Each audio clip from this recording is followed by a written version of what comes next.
وادی زنازنی و مناقشه در آلمان ماموران پلیس از جوانان توجیک از جمله 3 بلوگر شناخته و نچندان شناس زبان خط گرفتند که دیگر به هم نزدیک نشوند وگرنه جزا میگیرند. مناقشه شب 17 فوریه که با تیراندازی با تفنگ گازی پیچی در چند روز اخیر در شبکه‌های اجتماعی وسیع بحث می شود و بحث آن تا به نشست خبری وزیر کارهای داخلی تاجیکستان و نشر بیانیه خاصی از طرف حزب نهضت اسلامی کشید. مظفر دولتов یکی از بلوگران توجیک که با نام برادر تیجی در یوتیوب شناخته شده است در بیانیه ویدیویی در یوتیوب میگوید 8 ورق دادند که در آن نوشتگی است هر چهاری ما نباید به محلی رویم که طرف مقابل زندگی میکند وگرنه به 4 سال زندان محکوم میشویم. یکی از طرف‌های دیگری ماجرا شیرزاد محمدجانов روز 21 فوریه بر رادیو آزادی گفت چنین چیزی در پرونده‌ای که به آنها دادن نوشته نشده است ولی مفتشان گفتند به شرط شما را از بازداشتگاه رها می‌کنیم که دیگر به مظفر نزدیک نشوید. در نتیجه دعوا و کشمکش و زن و زنی که ویدیویش هم در شبکه‌های اجتماعی چرخ میزند مظفر دولتов از گردنش مجروح شده است. بلوگرهای رقیب او شیرزاد محمدجانov و سلیمان ارزویف و یکی از همراهان دیگری آنها را پلیسی آلمان بعد مدت کوتاهی از بازپرسی رها کرده است ولی تحقیق پرونده مناقشه ادامه دارد. مظفر دولتov و شیرزاد محمدجانov برادر تیجی و عبدالرحمن ناللو با نشر ویدیوهای در یوتیوب یکدیگر را به سر زدن مناقشه و زن و زنی متهم کردند و مظفر دولتov ادعا کرده است که این افراد پیروان حزب ممنوع نهضت اسلامی هستند و میخواستند او را بکشند. ادعایی که شیرزاد محمدجانov و سلیمان ارزویف رد میکنند.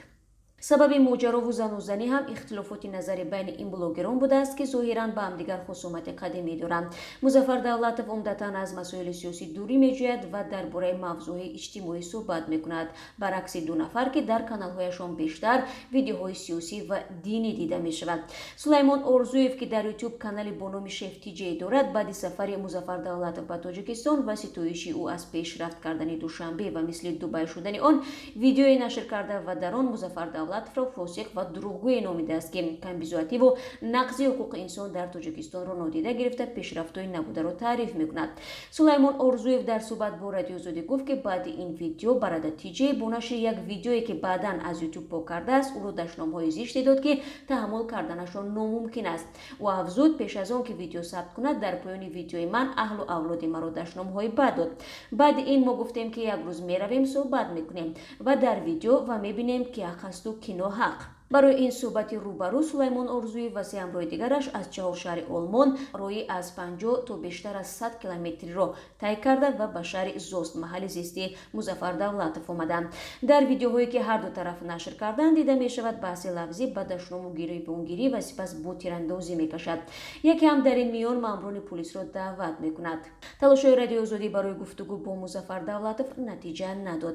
رمضان رحیم‌زاده وزیر کارهای داخلی تاجیکستان روز 19 فوریه در نشست خبری در دوشنبه گفت از مقامات آلمان درباره مناقشه جوانان توجیک جزئیات خواستند ولی به قول وزیر وقتی یک نفر از آنها از تاجیکستان به آلمان برگشته از پیشرفت میگوید کاری او بلوگران حزب نهضت اسلامی را معقول نمیشود.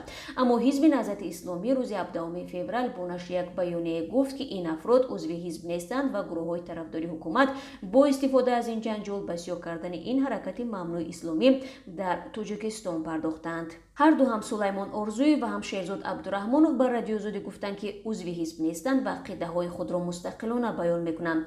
در این میان بسیاری از کاربران در فیسبوک هر دو طرف را به شدت محکوم کردند که به جای استفاده از امکانات وسیع پیشرفت در آلمان با بحث‌های پوچ گریبان همدیگر را میگیرند و آماده‌اند یکی خون دیگر را بریزد.